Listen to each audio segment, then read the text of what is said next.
हाल ही में हुए 3 राज्यों के विधानसभा चुनाव, जिसमें हरियाणा, दिल्ली और महाराष्ट्र, इन तीनों चुनावों में विपक्ष ने वोटर लिस्ट में गड़बड़ी का मुद्दा उठाया और महाराष्ट्र विधानसभा चुनाव में यह मुद्दा काफी जोर शोर से उठाया गया।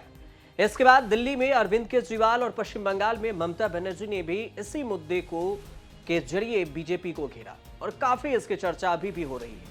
ममता बनर्जी ने तो यहां तक आरोप लगा दिया कि बीजेपी चुनाव से पहले जानबूझकर वोटर लिस्ट में गड़बड़ी करके आने वाले समय में चुनाव जीतना चाहती है, जो कि हम होने नहीं देंगे। चुनाव आयोग को चुनौती देते हुए ममता बनर्जी बोली थी कि अगर आयोग एक्शन नहीं लेती है तो फिर हम धरना करेंगे। इधर राहुल गांधी भी इस मुद्दे को उठा चुके हैं और अब वोटर लिस्ट में कथित हेराफेरी को लेकर विपक्ष की ओर से केंद्र सरकार पर लगाए गए आरोप के बाद अब खुद बीजेपी ने भी वोटर लिस्ट में हेराफेरी का आरोप लगाया है। बीजेपी ने 12 मार्च को चुनाव आयोग से पश्चिम बंगाल में वोटर लिस्ट का ऑडिट और संशोधन करने का अनुरोध किया। बीजेपी ने दावा किया है कि टीएमसी के शासन के दौरान लिस्ट में 13 लाख से अधिक डुप्लीकेट वोटर्स जोड़े गए। बीजेपी के पश्चिम बंगाल यूनिट की एक प्रतिनिधि मंडल ने चुनाव आयोग से दावा किया कि राज्य में एक समान मतदाता पहचान पत्र जो है संख्या वालों 8,04,115 वोटर्स हैं, जिनकी मतदान पहचान पत्र एक ही है। इसमें सुकांत मजुमदार भी थे। राज्य पार्टी के सह पर्यवेक्षक अमित मालवीय भी शामिल रहे। अमित मालवीय ने नई दिल्ली चुनाव मुख्यालय पहुंचे और वहां पर चुनाव आयोग से मिलकर जब बाहर निकले तो कहा कि बीजेपी पश्चिम बंगाल के एक प्रतिनिधि मंडल ने आज चुनाव आयोग से मुलाकात की और हमने चुनाव आयोग को ऑडिट और वोटर लिस्ट संशोधन की जरूरत से अवगत कराया। हमने चुनाव आयोग को बताया कि पश्चिम बंगाल में 13,03,065 डुप्लीकेट वोटर्स हैं। हमने आयोग को यह भी जानकारी दी कि करीब 8414 वोटर्स ऐसे हैं जिनके ईपीआईसी नंबर एक ही है। कुछ वोटर ऐसे हैं जो अन्य प्रदेशों में भी रजिस्टर्ड है और पश्चिम बंगाल में भी रजिस्टर्ड है। इन सभी वोटरों की जानकारी हमने इलेक्शन कमीशन के सामने दी है और हमने उनसे कहा है कि अगर आने वाले चुनाव को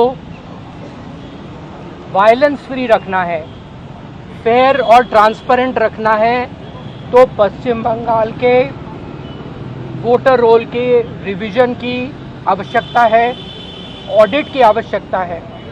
डुप्लीकेट वोटर से मालवीय का मतलब था कि एक जिले में एक ही नाम और एक ही उम्र और एक ही परिवार के सदस्य का नाम। अब बीजेपी सूत्रों ने यह भी दावा किया है कि डुप्लीकेट ईपीआईसी नंबर वाले कुल 8415 वोटर्स में से 7235 पश्चिम बंगाल से बाहर से हैं। 875 इसमें पश्चिम बंगाल से, बाकी दूसरे राज्यों से भी जोड़े गए।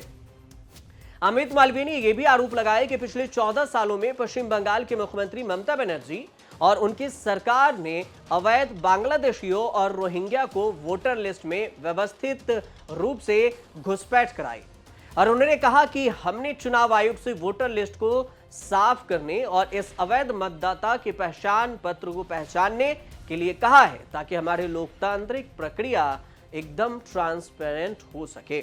अमित मालवीय की शिकायत के बाद चुनाव आयोग ने सोशल मीडिया पोस्ट पर लिखा कि केवल भारत के नागरिक जो 18 साल से अधिक आयु के हैं, उन्हें मतदान केंद्रों में वोटर के रूप में रजिस्टर्ड किया जा सकता है, जहां ये सामान्य निवासी हैं। और इसमें यह भी कहा गया कि वोटर लिस्ट में अपडेट किया जाने वाला सभी सियासी पार्टियों के साथ एक सहभागी प्रक्रिया है, जिसमें जनप्रतिनिधि अधिनियम 1950 की धारा 24 के तहत अपील के लिए इसे वेरीफाइड किया जाता है। स्थानीय स्तर पर अधिकारियों ने इस पर उचित बातचीत की है और हम मिलकर अधिकारियों से बात कर इसे सही करेंगे। তারা কি করেছে জানেন?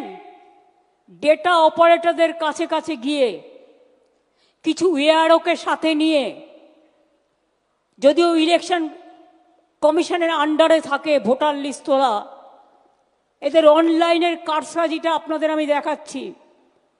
ফিল্ড সার্ভে করেনি, বাংলার লোক যাতে ভোট দিতে না পারে একই এপিক কার্ডে বাইরের লোকের নাম তুলেছে। তার মানে বাংলার লোকটা যখন ভোট দিতে যাবে তার ভোটটা বাইরে থেকে এসে সে দিয়ে দেবে। लोकसभा में बजट सत्र के दौरान वोटर लिस्ट का मुद्दा दोबारा से उठाया गया और यहीं इसी मुद्दे को लेकर नेता प्रतिपक्ष राहुल गांधी ने केंद्र सरकार से कहा कि इस पर चर्चा कीजिए। राहुल गांधी ने जोर देकर कहा कि हमें भी पता है कि वोटर लिस्ट केंद्र सरकार की तरफ से तैयार नहीं होती है, लेकिन अगर विपक्ष इस पर चर्चा करना चाहती है तो फिर अनुमति मिलनी चाहिए, चर्चा होनी चाहिए। सदन में सबसे पहले ओम बिरला ने इस बात का जिक्र किया था और कहा था कि वोटर लिस्ट कोई सरकार नहीं बनाती, ऐसे में यह मुद्दा यहां पर उठाना सही नहीं है। और इसी के जवाब में राहुल गांधी ने कहा कि आपने बिल्कुल सही कहा कि सरकार नहीं बनाती, लेकिन हम विपक्ष अगर चाहते हैं कि इस मुद्दा पर चर्चा हो तो इसमें गलत क्या है। खासकर विपक्ष शासित राज्यों में से ज्यादा शिकायतें आ रही है। महाराष्ट्र में तो साफ साफ सवाल उठाए जा रहे हैं। ऐसे में पूरा विपक्ष एक ही बात चाहता है कि वोटर लिस्ट पर चर्चा होनी चाहिए। प्रतिपक्षी नेता ये बोल रहे हैं ना, इनको बीच में तो रोकना ठीक नहीं है ना। 1 मिनट उनको बीच में तो रोकना। हाँ, क्या बोलिए? बिकॉज सर, आपने सही बात बोली। वोटर लिस्ट क्या सरकार बनाती है? मैंने नहीं बोला नहीं, आपने बोला क्या, और आपने सही बोला कि सरकार वोटर लिस्ट नहीं बनाती है। मगर पूरे देश में वोटर लिस्ट पर सवाल उठ रहे हैं, हर स्टेट में, हर ऑपोजिशन के स्टेट में, और महाराष्ट्र में black and white voter list पे सवाल उठे हैं। तो पूरा ऑपोजिशन मिलकर सिर्फ ये बोलने दीजिए, पूरा ऑपोजिशन सिर्फ मिलकर ये कह रहा है कि वोटर लिस्ट पे यहां पे एक डिस्कशन हो जाए। ओके। आप बनाते नहीं हो, इसको हम एक्सेप्ट कर रहे हैं, आप डिस्कशन तो कीजिए। आनंद भदौरिया जी, असल में पिछले कई महीनों से विपक्ष ये मुद्दा उठाता रहा है, वो चाहे लोकसभा का चुनाव हो या फिर विधानसभा का चुनाव। आरोप लग रहे हैं बीजेपी पर, और यह भी आरोप लगाया जा रहा है कि बीजेपी चुनाव आयोग के साथ मिलकर वोटर लिस्ट में गड़बड़ी कर रही है। राहुल गांधी ने एक प्रेस कॉन्फ्रेंस के दौरान यहां तक कह दिया था कि महाराष्ट्र में वोटर लिस्ट में बड़ी संख्या में इन वक्त पर वोटरों को जोड़ा गया, और तब यहां तक यह भी कहा गया कि अदालत में भी इस मुद्दे को उठाया जाएगा।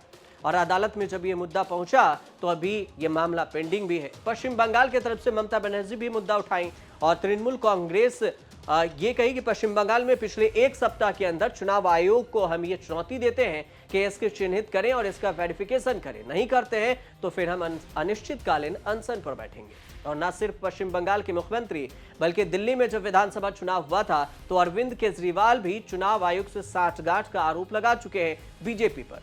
और इसी सब आरोप को देखते हुए चुनाव आयोग भी कई बार इस पर सफाई दे चुकी है। चुनाव आयोग का कहना होता है कि वोटर लिस्ट में गड़बड़ी का मामला ईवीएम से जुड़ता हुआ नहीं है और ईवीएम और वोटर लिस्ट दोनों को एक साथ न जोड़ा जाए। और इसके सफाई में राजीव कुमार पहले ही बयान दिए थे।